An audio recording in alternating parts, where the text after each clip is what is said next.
Sejam todos muito bem-vindos para mais um 880 Entrevistas. Meu nome é André. Nesta semana trazemos mais um convidado para vocês, mas logo vamos apresentá-lo para vocês. Como você está, Denis? Eu tô bem sempre, e tu como é que tá? Eu estou ótimo. Como você está, senhor Lozito? Eu tô maravilhosamente bem. Maravilhosamente. Mais uma entrevista bacana. Mais um cara excepcional que está conosco, mas e como é que foi a semana de vocês? Vamos conversar um pouquinho aí o que aconteceu na vida de vocês. Essa semana teve um imprevisto, né? Do que aconteceu sem previsto? Imprevisto pro meu chefe, porque eu acabei pedindo demissão, mas é a história. Acabou tendo uma discussão de ideias ali com ele. Não, pior que não. Oportunidades aparecem, oportunidade de crescimento e tem que aproveitar. Não, o mercado de trabalho é isso aí, né, cara? Mudando pra melhor? Dando melhor. Então, exatamente. Antes, teu novo chefe tome um susto, isso foi gravado em 2020. É verdade. Vai estar lá no próximo emprego, lá o chefe brabo com o cara, né? Como assim, Denis? Vai embora? Nem começou direito. Não, tu nem me avisou. E a tua semana foi de boas? Foi. Minha semana foi corrida, trabalhosa. Hoje, 6h30 da manhã, eu tava trabalhando. Bom, cara, foi Mas bom, era por quê? gostei Por causa dos negócios da pandemia, de horário, que tu teve que fazer, cumprir tabela, assim? e também porque eu marquei a nossa entrevista de manhã e eu esqueci que eu tinha que trabalhar de manhã. Sim, do nada o Luan mete que vai ter que trabalhar às 6 da manhã. Não, aí eu fiz o coisa e tal, mas tudo certo. Então tá, vamos lá, vamos apresentar o nosso convidado. Ele que é ex-jogador de futsal, ele é escritor aqui de Caxias do Sul, professor, o senhor Marcos Mantovani. Tudo bem, senhor? Tudo bem, muito obrigado pelo convite. Rapaz, nós agradecemos o tempo por vir aí. Uma alegria. Por ensinar um pouco a nós, né? Fiquei muito contente quando o Luan me convidou. A gente se encontrou já na FSG, lá numa aula, que aliás ele entrou de gaiato na minha aula lá. Não foi. E olha, uma das melhores aulas que eu tive na FSG. A gente estava conversando antes sobre essa aula e disse que... Como é que foi essa história aí? Não. Se eu não me engano, ele entrou entrou errado, na sala errada, começo de semestre, né? Não, isso é coisa do Luan. Todo mundo ainda meio perdido lá dentro e foi muito legal, porque ele resolveu ficar até o fim da aula, né, Luan? Já que estamos aí, né? A verdade é assim, ó, eu cheguei, eu entrei na sala, não tinha ninguém que conhecia, aí eu olhei, pelo amor de Deus, é o dia errado. Aí, não consegue, né? Não consegue. Eu fui na quarta, minha aula era na quinta. Aí eu olhei, mas daí tinha minhas amigas que já tinham feito aula comigo, eu falei, eu vou ficar aqui. E eu tava conversando com elas, daí quando veio ele, entrou o Marcos, eu pensei assim, eu não vou levantar assim no primeiro dia de aula para ele não achar barra. Meus alunos são loucos. São horríveis. Sem moral. Não, aí eu sentei e ele começou a dar aula dele. E eu falei, eu vou ficar 10 minutos. 10 minutos eu fiquei a aula inteira e eu queria trocar de cadeira. Porque foi... Não, isso é mentira. Não, é verdade. Ali, agora dá uma forçada, não. Não, cara, foi muito boa aula. Você dá aula do quê? É exatamente. Seria Comunicação, Comunicação, os cursos de jornalismo, publicidade e relações públicas. Precisamos. Nossa, muito boa aula. Muito O boa senhor aula. dá aula só na FSG? Então, eu dei aula por 4 anos ali. Na metade do ano agora, eu entrei nessa onda demissional, né, que vários professores foram demitidos, não só na FSG, Não, na como em UFS também, várias, outras instituições também. por conta dos cancelamentos de matrículas, né, mas a previsão é que no futuro próximo eu consiga retornar, né, junto com todos os outros professores que saíram. Nós esperamos, que eu vou voltar para o FSG e eu quero a mesma qualidade que eu tinha antes. Mas eu vou falar, cara, quando eu comecei a minha formação, eu sou formado em Ciências Contábeis. Quando eu comecei a estudar, eu estudei na FSG e foi bem na época que deu aquela transição de centro universitário, sabe? Que ela era universidade, faculdade e virou centro universitário. Exato. E naquela época, cara, diversos professores muito bons, cara, saíram da faculdade porque eles demitiram uma galera e renovou, assim, toda uma... E eu senti a debandada, assim, de professores muito bons na época. E esse foi um dos motivos que me fez eu ir pra UX, cara, pra me poder verificar como que era, assim. Eu pensei, vou fazer um semestre lá e ver, sabe? E o que me prendeu mesmo foi a questão dos professores, cara. Na época eram muito bons professores da FSG. Claro. Deixa eu fazer uma introdução aqui na nossa conversa. Eu tava pensando, vai lá, por favor. Vocês falaram algumas palavras-chave aí que eu sou muito observador das palavras. Por exemplo, jogador de futsal, professor. Isso gera uma confusão, né? Às vezes na cabeça da pessoa que está escutando, né? Porque, a princípio, são coisas incompatíveis. Sim. E essa questão da identidade, para mim, ela é uma questão central. Assim, a pergunta, quem sou eu? O que eu faço? E como é que os outros me percebem, né? Uma questão quase filosófica, assim, que ela me acompanha sempre. E eu acredito, eu tenho 41 anos, eu acredito que todo mundo, no curso da sua vida, vai viver várias vidas fragmentadas, né? Várias fases, não só profissões, mas formas de pensar, pessoas que tu tem ao lado, né? Daqui a pouco tu tá junto com uma pessoa, sei lá, tu vai te separar, tu vai ter outra. A tua vida muda, né? E a profissão, ela tá inserida nisso também. As carreiras. Hoje em dia, dificilmente tu vai ter uma carreira só. E eu tive uma carreira muito intensa no esporte. Eu tenho 41 anos, essa carreira ela durou até os 32 anos. Aham. Ou seja, faz apenas 9 anos que eu saí, que eu mudei, né? E quando eu relembro os meus tempos de futsal, atleta profissional, eu tenho um carinho muito enorme, mas eu não me identifico mais. Eu não tenho a menor identificação com a minha identidade de atleta. É uma coisa que eu gosto dessa metáfora. É uma torneira que eu fechei para que minhas outras águas pudessem sair em outras torneiras, né? Porque se você não fecha a torneira, você pode começar a se confundir, né? E eu, por exemplo, tenho vários amigos ex-atletas, né? Tenho um maior carinho por eles, mas tem alguns que têm algum problema, assim, de achar que ainda são atletas. Não superou essa fase ainda. E isso gera um embate interno, assim, muito grande, né? Que roupa que eu vou vestir? Será que eu tenho que botar roupa de esporte? Será que eu tenho que jogar? Quando eu vou jogar uma pelada, será que eu tenho que jogar Dando a vida? Cara, isso é muito interessante. E as conversas também, os meus interesses são só o esporte, são outras coisas. Então, o período que eu vivi no esporte, ele foi muito bom por um motivo principal, que é uma história que eu conto para mim mesmo, né? Que é o seguinte, nesses 12, 13 anos que eu vivi profissionalmente no futsal, ganhando dinheiro, vivendo disso, eu gosto de pensar que foi uma espécie de treinamento para os meus sentimentos. Porque numa partida, você vive todos os sentimentos humanos em 40 minutos ali. A partida de futsal dura 40 minutos, né? Se você prestar atenção em você mesmo, você vai entender que você vai sentir medo, coragem, Raiva. covardia, raiva, empatia, coisas boas, coisas ruins, num período muito curto. Isso mexe com a tua parte emocional, tua parte cognitiva. E é uma espécie de você entra em contato num tempo muito curto, às vezes em sentimentos que uma pessoa numa vida inteira não vai entrar. Porque não está exposta a situações limite que o esporte A pressão que o esporte proporciona, né? Partidas decisivas. Opa, deixa eu colocar aqui de novo. Faz parte. Não acontece. Adversários mais fortes, adversários mais fracos. Por exemplo, eu joguei por 6 anos na equipe da UX, que era uma equipe, eu me sentia numa universidade norte-americana, porque eu era atleta e estudava, ganhava bolsa para estudar.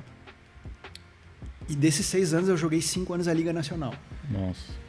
Que é o principal campeonato, né? Assim, eu acho que do mundo, que é a liga mais forte. E joguei contra toda essa geração do Falcão aí. Eu joguei 5 anos contra essa geração do Falcão, que é o melhor jogador de futsal do mundo. Né? Disparado. Então foi muito legal, né? Foi um período muito intenso. De uma forma, tu viveu a história do futsal, porque tu pegou uma geração que eu acredito, não só pelo Falcão, mas por outros jogadores, eu acho que é a melhor geração do futsal mesmo. É os caras que... Não sei se é a melhor, mas muito Mas tem boa. muitas referências Tem muito do esporte, É. né? Tem um jogador mais antigo que eles falam que... se não Manuel fosse o Tobias, Falcão- Jorginho, tem Fininho, uns caras que são... vários. Jogou contra eles ou... Joguei, consegui jogar. Manuel Tobias já no final da carreira dele, consegui jogar contra. O Fininho joguei contra. Então O Falcão conseguiu jogar contra também? Ou... Joguei contra o Falcão por 5 anos, durante 5 anos na Liga Nacional. Ele era realmente diferenciado. Ele, eu assim. acho que ele é um absurdo, né? Ele é muito difícil, muito difícil. Já tomei cartão amarelo dando uma chegadinha. Ah, não, mas Esse você bota no currículo. é um né? orgulho. Mas o mais importante é o seguinte, foram 6 anos na UX, Liga Nacional aqui no Brasil. Aí depois surgiu a chance de ir para a Itália. E aí o seguinte, meus amigos, a decisão que pesou para ir para a Itália, talvez ela tinha menos a ver com o futsal e mais a ver com a oportunidade de poder morar fora e viver a Europa. Isso para mim era muito mais importante do que o futsal em si. E eu fiquei 5 anos lá, em 4 cidades diferentes: Ascoli, Verona, Velletri e Nápoles. Deve ser da hora. Foi muito legal. O futsal em si foi muito legal, mas muito mais recompensador. A história que eu conto pra mim, né, e que eu interpreto foi o Extra 4, o Extra Esporte. Aham. As amizades estrangeiras que eu fiz, né, os italianos, conviviam com muitos argentinos, uruguaios, paraguaios, norte-americanos, albaneses, marroquinos, claro, principalmente italianos, né. E eu tentava não ficar muito com os brasileiros. Não é por preconceito, eu tinha... Mas assim, ó... Absorver um pouco mais a cultura de outros Exato. lugares. A média, quando eu atuava lá, era mais ou menos uns 4, 5 brasileiros por time. Nossa. Quando nós íamos viajar de ônibus para jogar em outro lugar e tal, a tendência é os brasileiros se reunirem juntos atrás do ônibus, ficarem conversando em português as suas coisas, né? Eu me lembro que eu falava, gente, perdão aí e tal, mas eu vou me misturar com o pessoal. E eu sempre ficava junto com os italianos. Uma forma também de desenvolver a língua e outros pontos de vista. Por que eu quero ficar conversando sobre o Brasil se eu vou ter a vida inteira para conversar sobre o Brasil, né? Não, eu era curioso ali para saber como é que os caras viviam, o que os como caras eles pensavam, exatamente. Como eles pensavam, quais eram os sonhos, preconceitos, visões de mundo. Porque é outra realidade total, eu acho, na Europa, né? E até o pessoal da Itália, assim. E outra, aí que tá, não é crítica, são escolhas de vida. A maioria dos brasileiros que jogam lá, os caras ficam o dia inteiro na internet. Nossa. Saem de casa só pra... Claro, não todos, eu tô dizendo, Sim, eu tô não, chutando aqui não, uma não. porcentagem alta. Ficam na internet o dia inteiro, só sai pra ir pro treino e volta. Aí, na época eu era casado lá, aí eu me perguntava e conversava com a minha ex-mulher, vem cá, eu vou ficar o dia inteiro na internet, vou treinar, é como se eu não estivesse na Itália, né? Então eu procurava viver uma vida como um italiano, né? Fazer todas as coisas que um italiano fazia.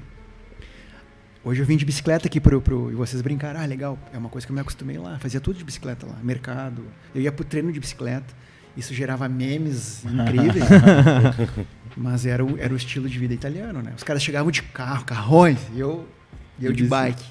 Mas é uma bela bicicleta, não é? Mas era me adapta. Eu acho que uma das características assim me adaptava muito rápido ao lugar que eu estava, né? E vivia a cultura. Isso é o mais legal. Tentava ir por exemplo, nos restaurantes típicos de cada lugar. Tentava ir no mercadinho pequeno lá que os italianos iam. Tentava, sabe, fazer essas coisas para realmente ter uma experiência para contar depois. Não só para contar, mas principalmente para tu levar para tua vida, né? E muita coisa que tu aprendeu das culturas diferentes, tu absorveu e tu mudou completamente o teu estilo. Muda.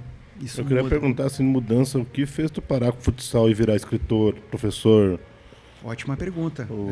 Qual foi a transição, o motivo? Muito boa. As respostas, elas nunca são fáceis e simples, né?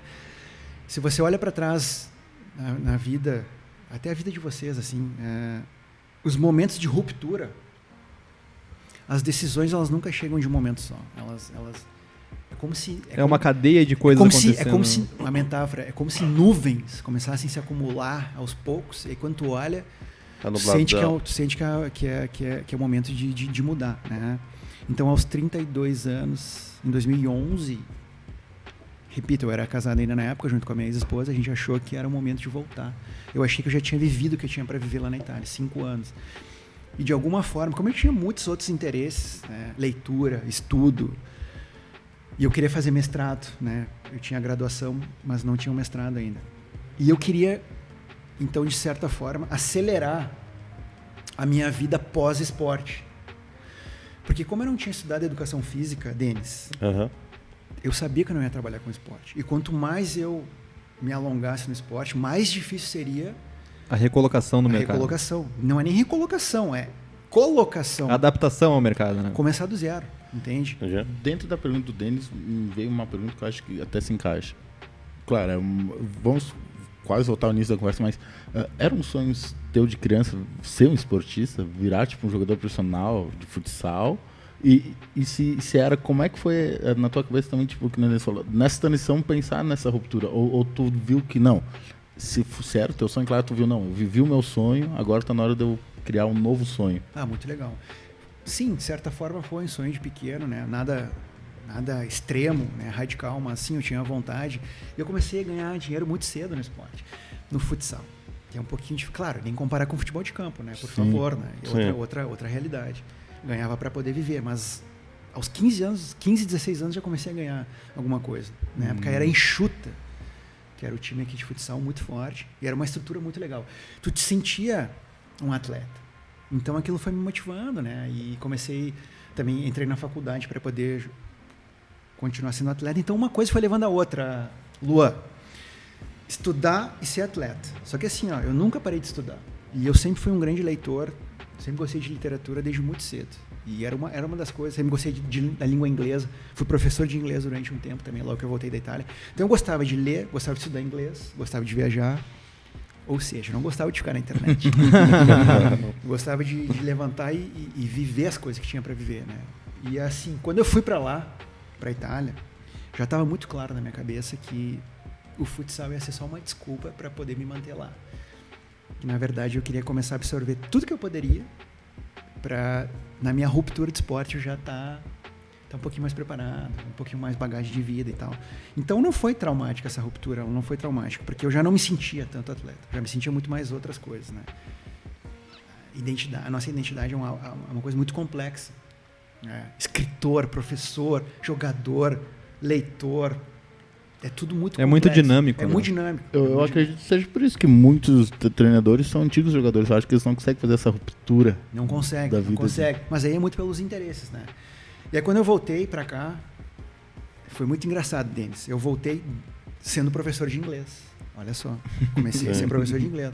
Então, de ex-atleta, 2 meses depois eu já era professor de inglês aqui numa escola Alps, da minha querida amiga Daiane, que agora não existe mais essa escola, ela se remodelou.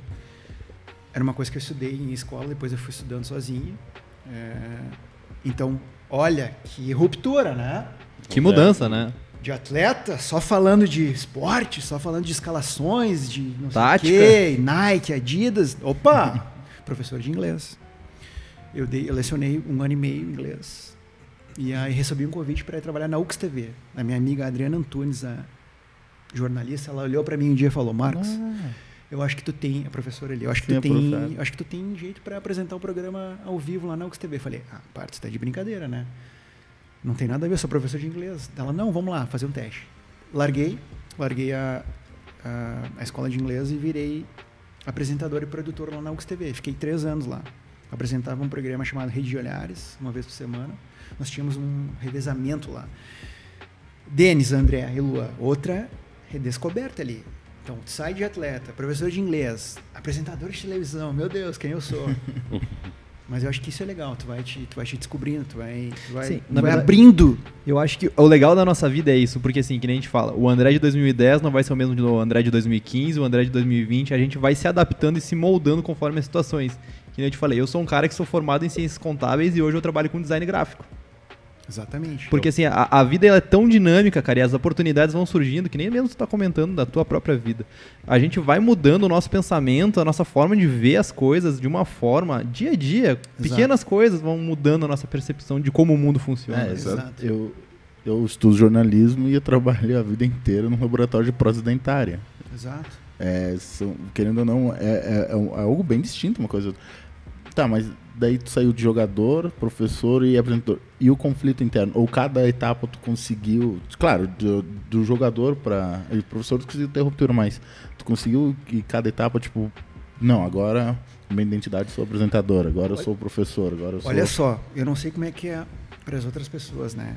Para mim nunca foi um processo tranquilo. Nunca foram... Eu consigo visualizar como sobreposições. Né? Mais do que ruptura... Talvez o esporte, sim.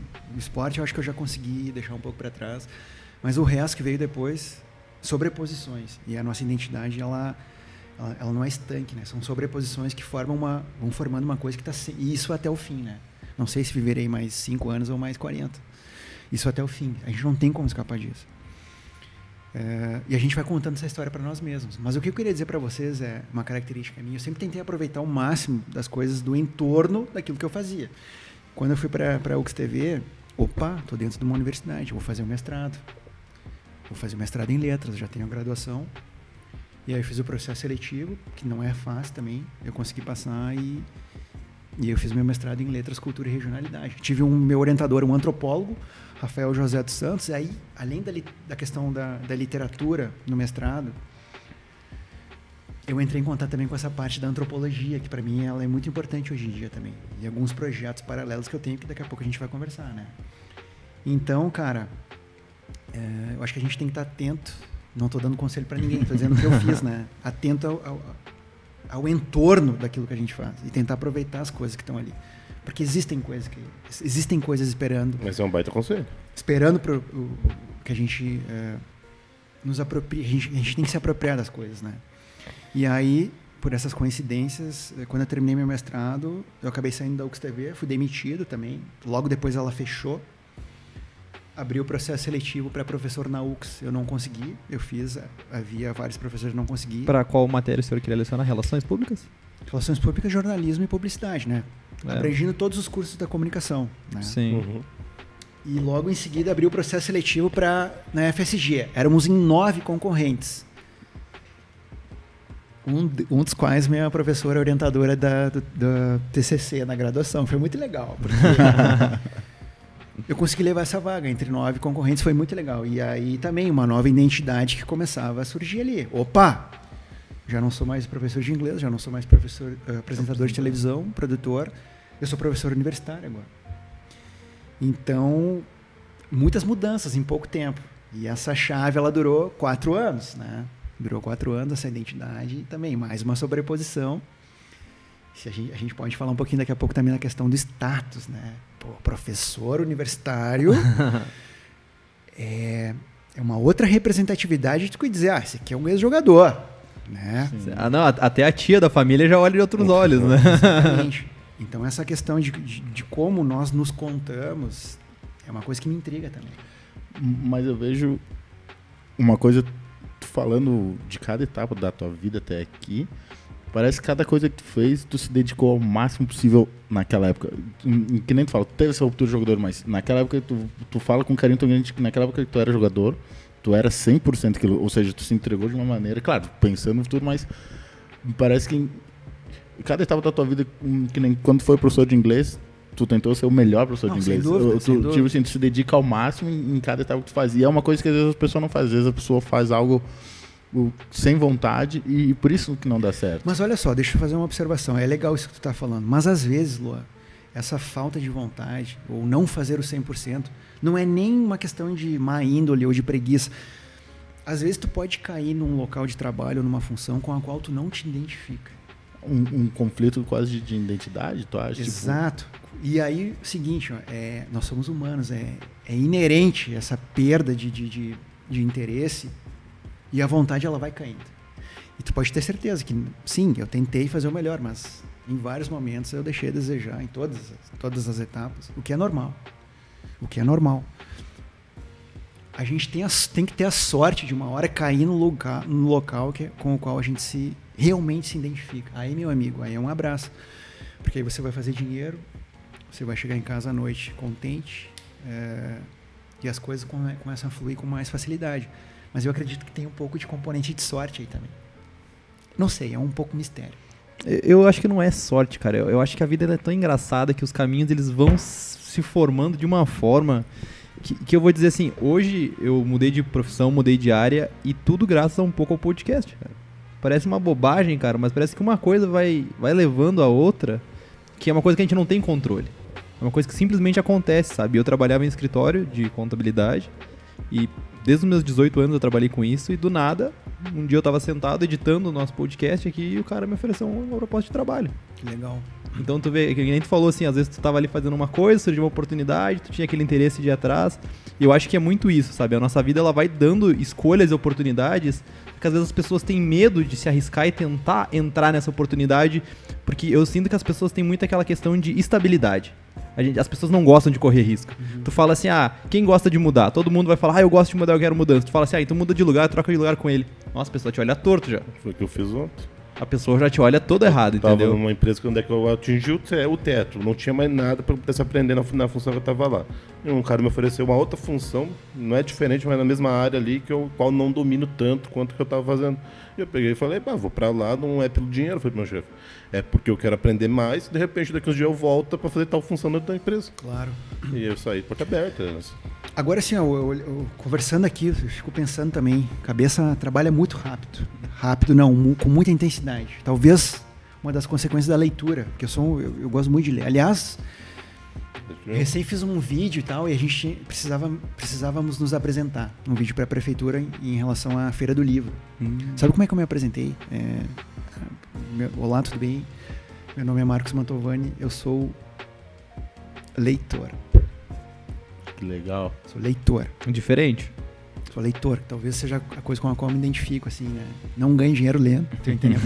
Mas é uma coisa... ler, talvez, é o verbo mais essencial, assim, para mim, né? É uma coisa que eu faço todos os dias, né? Leitura literária, estava conversando com o Luan. Porque eu acho, a gente tem que ser curioso pelas coisas, né? E nos interessarmos, assim. Aí eu estava pensando agora, os últimos 4 anos na docência, foi uma recompensa fantástica, né? A questão a contrapartida humana dentro da sala de aula, né? Em determinado momento você está dando uma aula e alguns olhares, por exemplo, uma turma de 25 alunos, 3 vão estar prestando realmente atenção naquilo que tu está falando. 2 vão fazer perguntas e um, cara, se der tudo certo, vai entender. Vai brilhar o olhinho. E aquele olhinho brilhando ali, bicho, tu consegue identificar. E aquilo ali, cara... Aquilo é o tesão da profissão. Cara, aquilo vale demais, cara. Porque é o aluno que depois da aula ele vai te procurar, ele vai falar alguma coisa, ou vai te agradecer, ou vai te fazer uma observação e vai dizer, isso eu só estava pensando para minha vida. E é isso, eu acho que o ensino é isso, né? Eu sempre buscava esse olho solitário, esse olhar solitário dentro da aula. Às vezes eu não encontrava. Mas quando ele aparecia, era muito legal, cara. Outra questão que eu queria te fazer, Marcos, em sala de aula, como que acontece essas coisas? Porque algumas situações inusitadas devem acontecer, assim, como qualquer aula, as pessoas, assim. Tem alguma história que o senhor lembra, assim, que o senhor recorde, que queira falar de sala de aula, assim? Olha, histórica específica não me ocorre agora, mas tem uma característica sobre a qual eu gostaria de falar. A gente está vivendo um tempo, digamos 10 anos para cá, que as redes sociais elas explodiram, elas estão fazendo parte da nossa vida de uma forma que eu interpreto um pouco exagerada, né? Então essa nossa relação com as redes sociais, ela mudou a nossa forma de nos relacionarmos com os outros, né? No ao vivo também. Eu acho que a gente está um pouquinho mais impaciente, a gente está um pouquinho mais exigente e a gente está um pouco mais julgadores, né? A gente tem a tendência às vezes ninguém perguntou nada, tu quer dar tua opinião de uma forma muito apressada, e essas características contemporâneas elas mexeram com o perfil dos alunos. Então eu, como professor, né, na faculdade da Serra Gaúcha, ali no centro universitário, eu percebia muito claro isso, a relação dos alunos com o celular muito intensa, mas não só com o celular, essa consequência mental que as redes sociais e a internet nos deu, ela transparecia em sala de aula. Quando conversávamos, por exemplo, sobre questões como, sei lá, racismo, feminismo, preconceitos, política de vez em quando também, tu percebia ali, no ao vivo, debates como se fossem em rede social. Mas tu diz debate em geral ou argumentos também? Porque muita gente se baseia apenas em argumentos feitos na internet. Isso, argumentos, coisas muito superficiais. Falas quase que como se fossem tweets, sabe? Tipo, limitado a 140 caracteres. Limitados. Sem tempo e sem autoridade. Falta falar hashtag no meio. Exato. Não, existia, exatamente. Às vezes pontuava palavras como se fossem hashtags. E às vezes textos de Facebook raivosos. Eu falei, gente, a gente tem que... Nós estamos aqui num centro universitário para aprender a pensar diferente também. Modelar nossa forma de pensar. Não só adquirir o conhecimento, mas também tentar interpretar a realidade de uma forma um pouquinho mais complexa e mais ligada, né? Não simplificar as discussões. Então esse era um dos desafios meus em sala de aula, era tentar complexificar as coisas, subjetivar e dizer, não existe só o branco e preto, a esquerda e a direita muito menos, o azul e o vermelho muito menos, né? Existem muitas coisas aí ao redor, então vamos tentar discutir de uma forma madura, escutar o outro, saber escutar o outro, e acho que esse, cara, era a coisa que mais me chamou a atenção é isso, né? A forma como o estudante mudou de se expressar e de pensar. É um desafio para quem dá aula hoje em dia. Você tentar chegar até aquele cara que está impaciente ali e está olhando o celular a cada 30 segundos. A forma de pensar ela tá se atrofiando né? Em sala de aula é justamente o contrário. Tu quer ter tempo e dar oportunidade para que o aluno consiga expandir e não tenha pressa de chegar a uma conclusão. Não precisa se posicionar em 5 segundos. Calma, vamos observar os fenômenos e vamos raciocinar. Eu acho que era isso, cara, de sala de aula. E em relação ao estudo EAD, cara, com essa pandemia que aconteceu, tudo se digitalizou, se modernizou para o EAD. O que o senhor pensa, como educador, o que o senhor pensa sobre? Legal, pergunta importante. No primeiro semestre eu tive a experiência de dar aula de casa. Aula remota, particularmente eu não gostei. Mas aí uma característica minha como professor, né? Eu acho que eu sou um professor mais... Eu gosto dessa relação mais próxima com o aluno. Eu gosto de... Que nem eu dei o exemplo antes para você da questão do brilho no olho do aluno, que eu sempre procurava aquele brilho no olho. Na tela, meus amigos, é muito difícil tu achar. É praticamente impossível achar esse brilho no olho. Tá todo mundo ali chapado. Chapado não, drogado. A imagem chapada, tudo padronizado. Tá todo mundo ali igualzinho, né? Eu acho um pouco frio, mas ao mesmo tempo não sou ingênuo e entendo que esse talvez seja o futuro irreversível das relações de professor e aluno. Mas eu, na minha experiência pessoal, eu observo com um pouco de preocupação isso. Tu acha que a qualidade do ensino é a mesma? Não é a mesma. Não é. A qualidade diminui muito. Mas como a gente está lidando com, por exemplo, organizações que têm fins financeiros, enfim, claro, uma entidade que ganha dinheiro e tal, tem todo esse lado comercial também que eu também compreendo, né? Precisou se adaptar. Isso é normal, isso é certo. Foi feito a coisa certa. Mas existem consequências, né? E uma delas, eu sou um pouquinho pessimista nesse ponto em relação...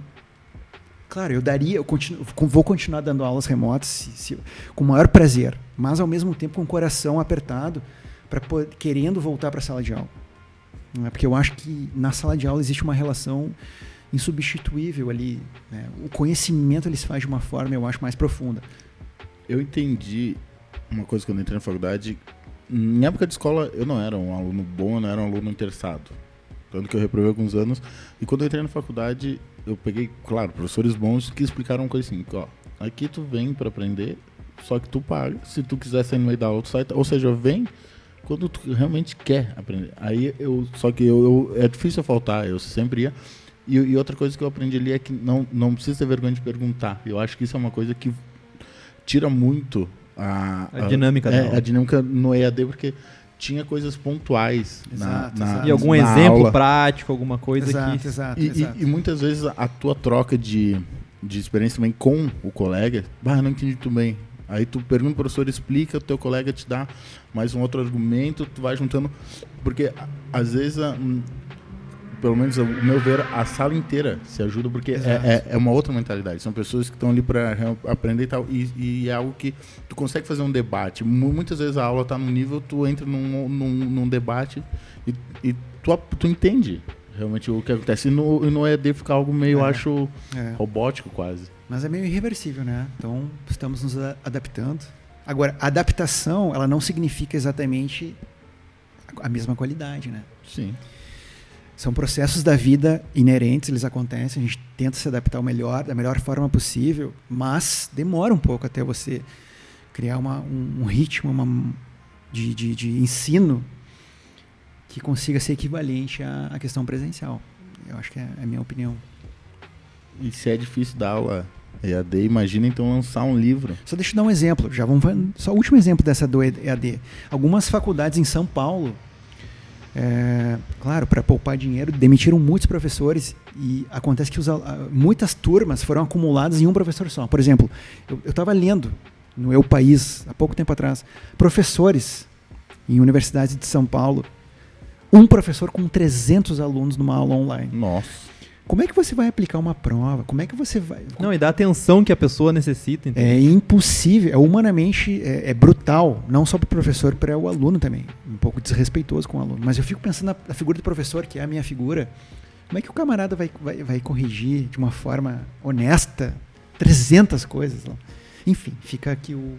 Vamos para a escrita? Vamos falar de escrita? Como o senhor se tornou escritor? Quando que o senhor lançou o seu primeiro livro e como é que o senhor iniciou nessa vida? Vamos lá. que nem eu falei antes, eu me reconheço muito mais como leitor. A escrita ela é uma consequência muito pequena. Mas não dizem que bons leitores são bons escritores? Eu não sei, mas com certeza. Eu já li isso, que bons leitores tornam bons escritores. Mas eu acho que não é uma regra também. Não é uma regra, mas é um pré-requisito, né? Você pode ter certeza que antes do primeiro livro publicado, centenas, muitas páginas viradas de leitura, né? Sem a leitura seria impossível. Impossível não, porque tem gente que faz, mas eu já não... Para mim não funcionaria. Então, tem um processo de leitura que vem da vida inteira, André. Sim, o teu vocabulário cresce muito com a leitura, né?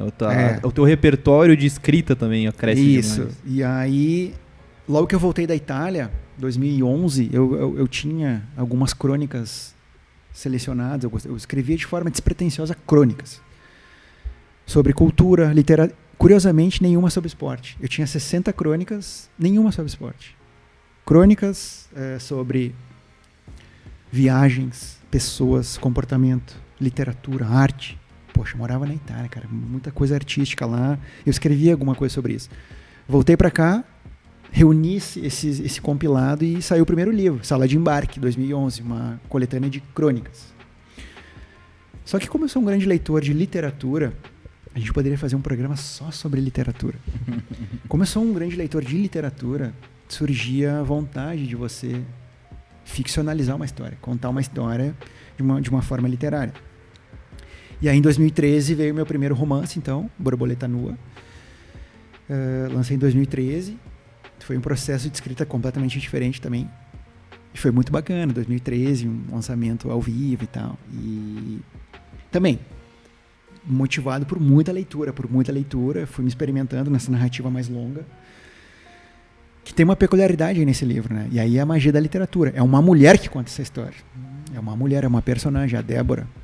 E isso, a literatura, ela é um universo fantástico, ela te dá essa liberdade total de você criar, né? Eu acho que tem uma mulher muito consistente ali contando essa história. E é um exercício, é uma alteridade absoluta para o escritor, porque você literalmente se coloca no lugar de uma outra pessoa que está contando uma história. Isso é muito legal na literatura, né?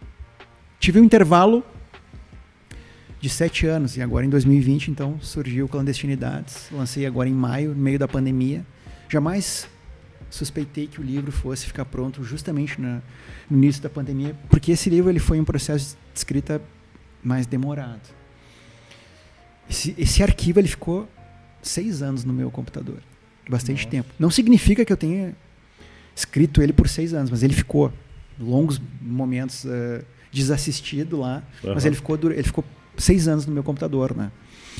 Então foi um processo mais lento, assim, uma pesquisa um pouquinho mais aprofundada, que ele lida com um acidente real. Em 2009 caiu o voo da Air France, saiu do Rio de Janeiro, estava indo para Paris, caiu no meio do oceano, matou as 228 pessoas. E de alguma forma esse acidente, eu não sei explicar exatamente o porquê, mas ele ficou junto comigo. Por vários fatores, eu acho. O primeiro é porque esse avião ele sumiu embaixo do oceano. Foi antes do acidente da Malaysia Airlines, que nunca foi encontrado. Do Air France foi antes. Então foi o primeiro voo comercial da era moderna a sumir embaixo do oceano. Ele ficou 2 anos sumido. Cara, me entregava demais aqueles corpos presos dentro, com seus cintos de segurança afivelados, presos, sei lá, a 4.000 metros de profundidade. Isso mexeu com o meu imaginário. Chegou uma hora que eu precisei transformar isso em escrita. E aí surgiu uma história, claro. Então eu faço uma espécie de reconstituição literária do acidente. E aí sim, tem uma história envolvida. Mas foi um processo bem demorado. Uma carpintaria, assim, né? Muito legal. Não tive pressa. É um livro curto, 155 páginas. Mas aí que tava comentando com o Luan. Muito mais na literatura, para quem gosta de escrever, tenta escrever. Muito mais do que a história que você conta, é a maneira que você conta, né? Tem questões de ritmo, de estrutura, né? De linguagem, aceleração, freada. É um universo muito legal, né? É uma escultura que você faz, né? Você vai batendo martelinho ali, chega uma hora que você termina. Uhum. Aí você vê que daqui a pouco não terminou, você volta. Eu ia dizer justamente isso. Uma vez eu estava vendo uma entrevista e um cara falou um termo que eu achei bem legal, porque existem escritores que são engenheiros e escritores que são agricultores. que o que seria essa diferença? O engenheiro, ele planeja todo o processo do livro. O agricultor, ele vai plantando pequenos processos e ele vai deixando acontecer. É que nem tu plantou uma árvore, tu sabe que vai ter uma árvore, mas tu não sabe os galhos, onde vai surgir, maravilha, a sombra. E exatamente assim, qual tipo de escritor você se identifica agricultor, melhor? com toda certeza. Total. Mas claro, eu preciso contar, eu tô contando a história para mim mesmo. Eu tenho alguma ideia vaga, senão eu particularmente não escreveria, se eu soubesse exatamente o que eu quero contar, eu não veria graça. Que da hora. Então eu gosto de contar essa história para mim mesmo. Mas isso não é novidade, isso aí, a maioria dos escritores é assim, né? Vai contando a história para si mesmo e bem como tu falou, né? E o cara vai deixando acontecer, vai vendo os fatos, vai sentindo a história também. Exatamente. E a história, de certa forma, ela vai te contando, direcionando, né? Não que os personagens, não é isso, mas ela vai se direcionando e é muito legal esse processo. É um processo artístico, como qualquer outra arte. Envolve subjetividade e abstração, ou seja, embora você tenha uma ideia daquilo que você queira contar, nem sempre está muito claro no resultado final. E é o leitor que vai interpretar do jeito que ele quiser. Eu sei que o Lua vai começar a ler hoje à tarde, é o livro que eu dei de presente para ele. A interpretação é dele. Eu já não posso mais interferir. Quem escreve não pode mais interferir, entendeu? Isso é muito legal. E a interpretação às vezes pode fugir um pouco do que você queria falar. Não, eu já não tenho mais nenhum... Seria injusto, né, e inocente um autor querer defender a sua ideia. Cada leitor vai interpretar com as suas próprias ferramentas, com as suas próprias vivências, com as suas próprias experiências de vida, né? Mas eu queria fazer breve, eu não sei quanto tempo a gente tem, porque a escrita literária é apenas uma das escritas que eu exercito. Agora, de um tempo para cá, eu estou escrevendo pequenas matérias jornalísticas sobre pessoas anônimas, né? Quase como um jornalismo literário. Então, tu faz trabalho no teu Instagram, tu faz alguma coisa com foto paralela? Exato, exatamente. É, né? É muito parecido. Então, eu escrevo para o site da Silvana Toasa, um site de economia e cultura novo aqui em Caxias, uns 8 meses que tem esse site. Uma vez por mês eu escrevo uma matéria. Jornalismo literário, eu acho que eu reconheço assim. Eu escolho alguém, eu bato o olho em alguém na rua, eu vou contar a história dessa pessoa. Aí, claro, aí tem toda uma abordagem jornalística, né? Um pouquinho de antropologia também, que eu estava falando antes, de você escutar a história daquela pessoa e transformar em narrativa, de uma forma estética. Então, por exemplo, a última que eu contei, desse mês de novembro, é do Edmilson, o baiano, que mora aqui, vende sorvete aqui em Caxias, na frente da praça. A história dele é fantástica. Aos 10 anos de idade, ele saiu de Tucano, na Bahia, 10 anos de idade, fez a malinha dele, ele disse assim, pai, mãe, tô indo para São Paulo, sozinho, não conhece ninguém, tô indo para São Paulo. E ele foi aos 10 anos de idade, sozinho para São Paulo, sem conhecer ninguém. Então ele desembarca em São Paulo sozinho, com a malinha dele, magrinho, 10 anos de idade. O que eu vou fazer agora? Fez a vida, meu amigo. Então essas histórias me interessam, sabe? Eu acompanho a história. Eu acho legal, tu pega pessoas que a gente vê todos os dias. Eu trabalho no centro, eu vejo todos os dias, eu vejo ele vendendo sorvete na praça. Esses dias tu fez também daquela moça que fica perto do Hospital Pompeia. Xilofonista. Cara, eu vejo, eu de vez em quando eu dou uma contribuição pra ela, porque eu acho bacana o que ela faz. São pessoas que tu vê no dia a dia e tu até teria uma certa curiosidade de saber sobre aquela pessoa, mas tu não pergunta porque pela correria do dia a dia. E tu faz esse trabalho, tu traz a história de pessoas que a gente vê no dia a dia e que são pessoas comuns e ao mesmo tempo são pessoas conhecidas, que todo mundo conhece de vista, mas só que ninguém para e conversa, ninguém faz isso de perguntar. Para deixar bem claro, o pessoal que achar esse teu trabalho e achar onde? Então, essa das matérias é no site silvanatoasa.com.br, mas também tem nas minhas redes sociais. Eu tenho lá o meu portfólio. No meu Instagram é _Marcos Mantovani. Vai estar na descrição do vídeo e tá tudo lá. Da entrevista no Spotify, a gente bota. É mais ou menos o que vocês fazem agora. Eu ia dizer justamente esse link, sabe? Medida das proporções e formas é semelhante ao que nós estamos fazendo. Vocês escolhem aqui. Um personagem e contam uma história. Claro, eu estou me contando aqui pelos gatilhos que vocês estão disparando. Mas eu estou me contando. Eu, na minha forma, eu escolho meu personagem, eu faço a captação, eu converso com essa pessoa e eu transfiguro essa pequena história em arte literária, jornalístico-literária. Né? Mas é muito parecido. Último, eu não sei quanto tempo a gente tem, mas eu faço questão de falar, porque é o seguinte, ó. Cara, tem o tempo que tu quiser aqui. Uma última coisa que eu gostaria de falar, não sei se vai ser a última, mas em relação à minha identidade. A gente está falando sobre identidade aqui também, né? Sim. Aliás, eu acho que essa é a grande palavra, eu acho, que eu identifico na nossa conversa aqui, identidade. Eu não sou fotógrafo, eu não sei bater foto. Mas mais ou menos há uns 3 anos atrás, eu comecei a bater foto de pessoas na rua. Pessoas anônimas, que eu não conhecia. Abordava, explicava meu projeto rapidamente, batia a foto e comecei a postar no meu Instagram. Isso inspirado a um cara, um norte-americano chamado Brandon Stanton, que ele tem o Humans of New York, que ele faz isso de uma forma muito legal. Ele bate fotos de pessoas anônimas e ele faz o trabalho dele lá. Me inspirei nele. E comecei a fazer isso aqui em Caxias do Sul, que eu tentei descobrir, ninguém estava fazendo. Eu achei muito legal esse formato. E conheci o Denis na rua, bati o olho nele, cara, eu posso bater uma foto tua, tem um projeto assim, então, beleza. Comecei a postar fotos de outros, né? Em vez de colocar selfie minha, nada contra. Mas em vez de bater foto minha, eu comecei a bater foto de outras pessoas. E aí, depois de um tempo, eu comecei a meio que fazer mini entrevistas. Então, além da foto do Denis... Denis, me conta alguma coisa, sei lá, um trauma, um sonho, um medo. Tu dava um enredo para aquela foto. E aí eu converso ali 5 minutos, 10 minutos, já fiquei meia hora mais conversando. E aí eu tento capturar alguma coisa na fala do Denis, interessante. Não que o resto não seja interessante, mas eu tento captar uma fagulha. E eu abro parênteses daí embaixo da foto dele para essa mini narrativa. Eu tenho mais ou menos umas 150 pessoas já no meu Instagram, 160 talvez. Segue lá, gente. Quem está escutando o podcast aí pode seguir, é um trabalho bem legal. E aí, que é também uma espécie de... É uma expressão narrativa diferente, que eu estou me permitindo experimentar, embora não seja fotógrafo, mas é uma mistura de jornalismo e de antropologia, né? Fotoetnografia eu chamo, que é uma coisa que eu estudei um pouquinho no mestrado. Mas eu acho legal, nesses tempos modernos, que a gente está tão preocupado com as nossas próprias narrativas, nossas próprias autorreferências, né? O celularzão sempre apontado para nós. E, o meu prato de onde eu estou jantando, onde eu estou... Nada contra, repito. Não, sem dúvida. Mas eu sempre notei que isso não combinava muito comigo. É que, na real, tá acontecendo muito desse egocentrismo das pessoas de querer... Eu sou o centro do mundo. Que nem tu falou, tu tá demonstrando a história do ponto de vista de pessoas, de terceiros que você não conhece, entendeu? Tá fugindo dessa... E outra, pessoas que talvez jamais teriam a chance de sair numa coluna social de um jornal, por exemplo. Sem dúvida. Então, uma história tão boa quanto a do cara que apareceu lá. Exato. Então, às vezes é muito legal, cara. Tu conversa com a pessoa, nós somos pessoas, a gente precisa de afeto, de alguém que nos ouça. Né? E às vezes tem contrapartidas humanas fantásticas. E tem muitas vozes aí para ser ouvidas. Eu chamo esse projeto de Caxias Plural. Legal. Caxias Plural. Eu acho que nós temos 520 mil pessoas aqui, 520 mil narrativas. 520 mil pluralidades, 520 mil vozes Todo diferentes. mundo, de alguma forma, é interessante. Tem uma história interessante, tem um ponto de vista interessante. Isso aí.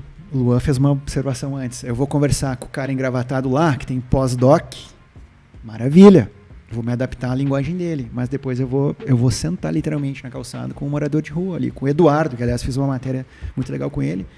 Problema de crack, problema de violência doméstica, abandono. Vamos conversar. Não é um cara ficar perto dos bombeiros ali? Fica perto dos bombeiros. Esse cara estudou na minha escola, ele é 1 ou 2 anos mais novo do que eu. Eu conversava com ele na minha escola e eu vejo ele me dar uma... Eu escrevi uma matéria sobre ele, tá lá no meu portfólio. Ele é fã de Harry Potter. Sim. Tu vai imaginar que um cara tá sentado na rua ali, é fã de Harry Potter. Exatamente. Eu acho Não, que ele e só também, serve pra eu acho beber que e pra sim. fumar. Exatamente. Só Não, e pra aquilo, é uma parte que a sociedade fecha muito os olhos também pra essa pessoa que tá ali, cara. Exatamente, cara. Exatamente. Não dá essa voz, às vezes a pessoa só quer uma ajuda, só quer ser escutada, só quer o básico. Então e é não isso, chega cara. até ele. Eu tento diversificar ao máximo assim, as pessoas que eu fotografo na rua. E é um exercício maravilhoso, cara. Tá me dando tanto prazer quanto a escrita, assim. Não sei qual é que vai ser o futuro. Eu tô em processo de tentar transformar esse projeto em alguma coisa que talvez, sei lá, comece a render alguma coisa. Não sei, tô pensando em formatos. Agora eu vou fazer uma pergunta pro teu lado escritor. Tu lançou 3 livros. Os 3 livros tu lançou apenas físico, assim, no papel? Só ou... físico. Não tem um e-book. Exatamente. A minha pergunta vai nesse ponto. Por que tem tanta gente... Numa sociedade onde a gente lê cada vez menos coisas, tem muita gente que lê em aplicativos, lê em celular. E o futuro será que vai ser realmente apenas lançamento de livros tipo na rede, assim? Porque eu, particularmente, eu gosto do livro físico. Eu gosto de sentir até o cheiro do livro. O livro novo é um cheiro diferente, é bom tu abrir. Não vai ser só online. O livro físico ele não vai morrer. Graças a Deus. Só que cada vez mais ele vai se tornar quase um fetiche, quase um objeto. Quase como se fosse um colecionável. vinil, digamos assim. Uma coisa Exatamente. Não tanto, acho que não chega tanto. Não tanto. Mas ele cada vez menos ele está sendo abandonado. Ele não vai morrer, porque sempre haverá. Lua, é uma seita muito pequena. Eu gosto de chamar de seita, porque ela é menor que todas as religiões. A seita de quem lê literatura e gosta de pegar o livro na mão. É uma seita muito pequena. Mas essa seita ela não vai morrer. Ela não vai, aliás, é a minha religião com a qual eu me identifico nessa, né? A literatura. Ela não vai morrer, essa seita. Ela tem um altarzinho dela ali garantido, não tem a menor dúvida. Se restar um leitor, a seita ela está viva. E esse leitor, ele vai fazer questão de abrir um livro físico, né? Porque o livro, nos formatos online, é outra experiência de leitura. E já está comprovado, não sou eu que estou falando. Para leituras mais abstratas e mais complexas, você pegar, sei lá, o Crime e Castigo do Dostoiévski,